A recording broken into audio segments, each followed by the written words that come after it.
Welcome to the Deep Dive. Hello. Today is Friday, May 9th, 2025, and this is actually our 100th Deep Dive, quite a milestone. Indeed. And for this one, we're looking at something very serious, the escalating conflict, the recent military exchanges between India and Pakistan. Yeah, it's a situation with incredibly deep roots. This rivalry, it's led to major wars before, mostly centered on Kashmir.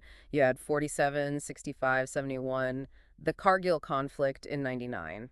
And each of those happened in, well, very different global contexts, didn't they? Cold War, post-Cold War. Absolutely, from a bipolar world right through to the US-dominated era, and now, well, something else again. It adds layers to how these things play out. So what kicked off this latest round? It seems to trace back to April 22nd. That's right. A horrific terrorist attack in Pahalgam in Kashmir. Reports vary slightly on numbers, but we're talking about 26 or maybe 28 people killed, mostly Indian Hindu tourists, according to initial reports. And the Resistance Front claimed responsibility, Mhm. and Group India links to Lashkar-e-Taiba. Correct. Lashkar-e-Taiba, which is UN designated as a terrorist group, and India has consistently accused Pakistan of backing them. It's a long-standing point of friction. So our goal today, our mission for this deep dive is really to unpack this. What caused this latest escalation? What happened immediately after? And crucially, what are the potential consequences? Exactly. We need to understand the chain of events and the stakes involved. Maybe start with India's response. Okay, well, it was incredibly fast. Prime Minister Modi cut short his trip to Saudi Arabia, and then came a wave of actions, diplomatic and economic. What did those look like specifically? A blanket travel ban for Pakistani nationals, all visas canceled, the Atari Wagah border crossing shut down. That's a major land crossing. Huge. And then tit-for-tat expulsions of diplomats, military advisors from both sides, and a complete suspension of all bilateral trade. Wow. So cutting ties across the board. But the biggest move, arguably, was about water. Ah, yes, the Indus Waters Treaty. Tell us about that. This is massive. It's a 1960 treaty brokered by the World Bank that governs how the Indus River Basin's waters are shared. How does it work, basically? In simple terms, Pakistan gets control over the western rivers, the Indus itself, the Jhelum, the Chenab. These are absolutely vital for Pakistan's agriculture, its breadbasket. India controls the eastern rivers, Ravi, Bees, Sutlej. And the really striking thing is, they haven't touched this treaty even during previous wars. Never. That's what makes this unprecedented. It highlights just how serious India views the current situation. They seem willing to use levers they've never used before. We even had India's water power minister quoted saying something like, they intend to stop not even a drop of water going to Pakistan. Strong words, but Yeah. Practically implementing that immediately, that seems challenging. How so? Well, based on current assessments, India just doesn't have the infrastructure right now. They don't have enough storage capacity, dams, reservoirs positioned correctly to hold back that sheer volume of water from the western rivers. So they can't just turn off the tap. Not easily, no. And they don't have the canal network needed to divert it effectively on such a scale. There's actually a real risk, experts say, of India causing major flooding on its own territory if they try to fully block the flow without the right infrastructure. Their dams aren't far enough upstream for that. So the rhetoric is strong, but the immediate physical reality is more complex. Precisely. But it signals intent. And they are talking about long-term plans. Right, building that capacity. Exactly. Midterm and long-term plans to build the dams, the canals, everything needed to actually retain or divert that water. It suggests a fundamental shift in thinking about water as a strategic tool. It really moves water from a shared resource issue to potentially a weapon. It certainly could be interpreted that way. And it sets a worrying precedent, potentially, for other international water-sharing agreements globally. It's a significant strategic recalculation by India. And even if they can't stop the flow immediately, there was another immediate impact related to the treaty, wasn't there? The data sharing. Yes, that's crucial. India immediately stopped sharing hydrological data, river flow data, snowmelt information, that kind of thing. Why is that data so important for Pakistan? It's absolutely vital for flood forecasting downstream, also for managing irrigation schedules, hydropower generation, even drinking water supplies. Without that upstream data, Pakistan is essentially flying blind. Making them much more vulnerable. Hugely vulnerable. To floods, potentially to managing droughts as well. It directly impacts food security. It's worth adding, Pakistan had already been claiming India wasn't sharing the full data consistently even before this formal suspension. Okay, so unsurprisingly, Pakistan's reaction to suspending the treaty itself was well, strong. Extremely strong. They called it an act of war, a very serious accusation, and they vowed to respond with full force across the complete spectrum of national power. Strong words indeed. And they've appealed internationally? Yes, to the World Bank as the treaty's guarantor, and to the wider international community urging intervention. And Pakistan took other steps, too, beyond condemning the water treaty suspension, They did. They announced the suspension of the 1972 Simla Agreement. which was the bedrock agreement after the 71 war, right? Yeah. Setting out peaceful resolution principles. Exactly. Suspending it basically throws out that framework for bilateral relations. They also closed their airspace to Indian aircraft, mirroring India's earlier moves on visas, diplomats, and trade. And they continue to deny any link to the Pahalgam attack. Vehemently deny it. And they've called for a neutral international investigation into the attack. Okay, let's shift to the military side of things. What happened on the ground initially? After the Pahalgam attack, Indian forces launched operations in Kashmir looking for the perpetrators. There were reports of at least 5 suspected residences being destroyed. And clashes along the line of control. Yes, exchanges of small arms fire were reported pretty quickly.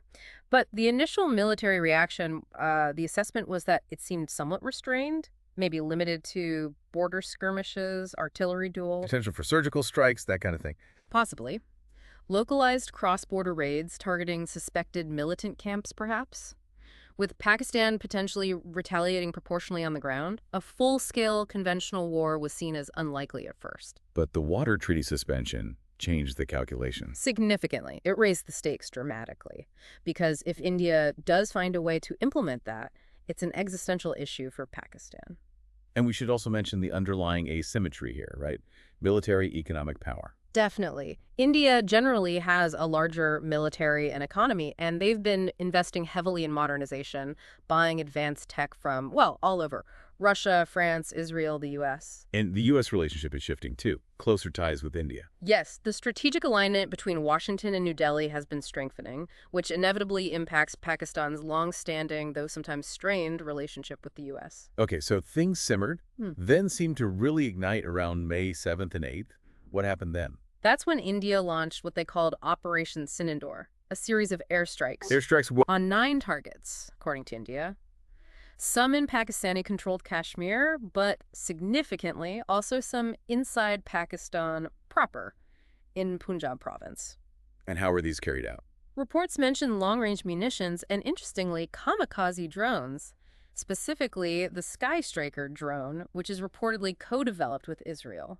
That Israeli connection is notable. It points to that deepening defense relationship, yes. What did India say they were hitting? They were very specific in their statements, targeting infrastructure belonging to Lashkar-e-Taiba and Jaish-e-Mohammed training camps, staging areas, indoctrination centers. They insisted they did not target any Pakistani military facilities. Even though the strikes were on recognized Pakistani territory. Correct. There was mention of one target being an Islamic seminary reportedly evacuated, but still housing family members of Jaish-e-Mohammed's founder. But Pakistan tells a very different story. Completely different. Pakistan claims the strikes hit civilian sites, including mosques. They reported several dozen killed and over 50 injured. And they specifically mentioned 10 relatives of the Jaish-e-Mohammed founder among the casualties. So conflicting narratives about what was actually hit. What about air-to-air engagement? Pakistan made some claims there. They did. Initially, Pakistan claimed to have shot down 5 Indian aircraft, 3 Rafales, 2 other fighters, maybe MiG-29s or Su-30s, and a drone. Did they show proof? Did India confirm losses? Pakistan didn't provide definitive public evidence. India hasn't confirmed those specific losses. However, Reuters reported unnamed U.S. officials suggesting that at least 2 Indian jets, including a Rafale, were indeed shot down, apparently by Pakistani pilots flying Chinese-made J-10 fighters. Okay, so potentially some truth to aerial combat losses, even if details are murky. It seems possible. There were also reports, unconfirmed, of at least 3 Indian jets crashing on Indian territory. Whether that's linked to Pakistani claims or separate incidents, we don't know. Some accounts even whispered about a large dogfight involving dozens of jets, but again, totally unverified. So was it just airstrikes and potential dogfights? No. There was also intense artillery shelling across the line of control, heavy exchanges. And ground skirmishes? Yes, cross-border gunfire, smaller clashes, but at least initially, no signs of either side trying a major ground push into the other's territory. Casualties were mounting, though. India reported at least 13 civilians killed and 59 wounded from cross-border fire by May 8th. Pakistan's figures weren't broken down specifically at that time. And drones seem to be playing a really big role on both sides. A huge role. On the night of May 8th, it really escalated. Pakistan claimed it shot down 12 Indian kamikaze drones. They alleged these were targeting major cities like Karachi and Lahore. And India's counterclaim. India alleged Pakistan launched its own drone and missile strikes, which India claimed it intercepted using its S-400 missile defense systems. The Indian Air Force also said it conducted strikes to suppress Pakistani air defenses. So a complex back and forth involving drones, missiles, and air defense systems. Which brings us pretty much up to date to this morning, May 9th. What's the latest picture? Well, the claims and counterclaims continue. This morning, India reported intercepting a wave of Pakistani drones and missiles aimed at, they say, 15 military targets in North and West India. They claim all were stopped. And Pakistan's response. Pakistan denies launching those strikes at all. Meanwhile, there were reports of explosions in Jammu, in Indian-controlled Kashmir. India alleges Pakistan targeted 3 military bases there, acknowledging no direct hits, though. The city apparently had a major power blackout. And Pakistan is making claims about Indian drones. Yes, they allege India tried to hit major Pakistani cities again with dozens of drones, claiming they shot down 25 this time, including some apparently targeting Rawalpindi, which is where Pakistan's military HQ is located. A significant escalation if true. Any other domains involved? India has indicated that naval operations have begun. The nature of those is still unclear, though. And the human cost keeps rising. Tragically, yes. The exchanges of fire across the line of control are ongoing. Civilians are being evacuated from border areas. The combined civilian death toll is now reported to be around 50. Still no official military casualty figures from either side. What's the impact on daily life in the affected areas? It's severe. Much of Kashmir on both sides of the Lasi is essentially shut down. Schools closed, municipal services disrupted. Hospitals are clearly preparing for a protracted situation. Air travel is heavily impacted, diversions, cancellations. States of emergency. Declared in parts of both countries. New Delhi is on high alert. Government leave has been recalled. It feels like both nations are bracing for more. What about the official tone? Any signs of trying to cool things down? The rhetoric remains quite hardline. India's Defense Minister Rajnath Singh talks about being a responsible nation, but pointedly hasn't ruled out more strikes. And Pakistan. Officials there, like Defense Minister Khawaja Asif, are quoted suggesting large-scale retaliation is looking increasingly more certain. Pakistan keeps denying it launched offensive missile or drone strikes, framing everything as defensive. And those hydro projects India mentioned. Reports say India is actually advancing the start dates for 4 major hydropower projects in Kashmir, another turn of the screw related to water, potentially. Also seeing reports about online censorship. Yes, India ordered X, formerly Twitter, to block thousands of accounts within India, and predictably, there's a flood of misinformation online, old videos, unrelated photos being used by both sides to push their narratives. Both sides seem focused on justifying their actions based on attacks on military targets. That seems to be the main justification offered publicly, yes. Hitting military infrastructure in retaliation for perceived attacks on their own. Have international de-escalation efforts had any effect at all? It doesn't look like it, unfortunately. China, Russia, the U.S. Secretary of State Rubio apparently made calls, but the nightly attacks haven't stopped. Visits from Iran, Saudi Arabia also seem to have had little impact on the ground. We're seeing protests internationally, too. Yes, Indian and Pakistani diaspora communities protesting, anti-war demonstrators making their voices heard, but so far it hasn't changed the trajectory. Which brings us, inevitably, to the most frightening aspect. The nuclear dimension. It looms over everything. Both India and Pakistan are nuclear-armed states.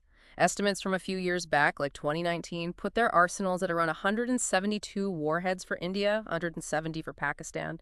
Some scenarios talk about higher numbers, maybe 250 each, hypothetically, but even the lower estimates are terrifying. There was that 2019 study that modeled a potential nuclear exchange in 2025. Yes, it posited a scenario triggered by a major terror attack. Troop mobilization, predicting millions dead almost instantly, massive global climate effects, nuclear winter scenarios. It's the ultimate nightmare. And even if the current arsenals are closer to the, say, 340 combined figure, the risk of miscalculation, of unintended escalation is incredibly high right now.